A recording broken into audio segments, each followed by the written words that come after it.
മഴക്കാലാണ്. ഈ സമയത്ത് സാധാരണ ചുമയും ജലദോഷവും ഒക്കെ ഉണ്ടാവുന്നത് സാധാരണമാണ്. ഇത്തരത്തിലുള്ള സാധാരണ വരണ്ട ചുമ ഇല്ലാതാക്കാനായിട്ട് സഹായിക്കുന്ന ഒരു ഡ്രിങ്ക് പരിചയപ്പെട്ടാലോ? ആദ്യം തന്നെ ഞാൻ ഇവിടെ ഇഞ്ചി എടുത്തിട്ടുണ്ട്. ഈ ഇഞ്ചി നമുക്ക് ചതച്ചെടുക്കാം. ഇനി ഇത് തയ്യാറാക്കാൻ തുടങ്ങാം. അതിനായിട്ട് ഒരു പാനില് ഒരു 3 ഗ്ലാസ് വെള്ളം ഒഴിച്ചു കൊടുക്കുക. വെള്ളം ഒന്ന് ചൂടായി തുടങ്ങുമ്പോഴേക്കും ഇതിലേക്ക് 1/4 സ്പൂൺ ഇഞ്ചി ചതച്ചത് ഇട്ട് കൊടുക്കാം. ഇനി ഇതിലേക്ക് കുരുമുളക് പൊടി ഒരു 1/4 സ്പൂണും ചേർത്ത് കൊടുക്കാം.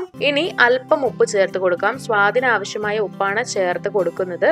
അവസാനമായിട്ട് ഒരു 1/4 സ്പൂണോളം ജീരകവും ചേർത്ത് കൊടുക്കാം. കുറച്ചു നേരം വെള്ളം തിളപ്പിച്ച് കഴിയുമ്പോൾ വെള്ളത്തിന്റെ നിറമൊക്കെ മാറി വരും. എല്ലാ ചേരുവകളുടെയും ഗുണങ്ങൾ ഈ വെള്ളത്തിലേക്ക് കിട്ടും. ഇത്രയും കളറ് വ്യത്യാസം വന്നിട്ടുണ്ട് നമ്മുടെ വെള്ളത്തിന്. അപ്പോൾ ഇതുപോലെ ഒരു ഗ്ലാസ് തയ്യാറാക്കി വരണ്ട ചുമയും കഫക്കെട്ടും തൊണ്ടവേദനയും ഒക്കെ ഉള്ള സമയത്ത് ഇതുപോലെ ഒരു ഗ്ലാസ് വെള്ളം കുടിച്ചു നോക്കുക. വളരെ ഫലപ്രദമായിട്ടുള്ള വെള്ളമാണ്.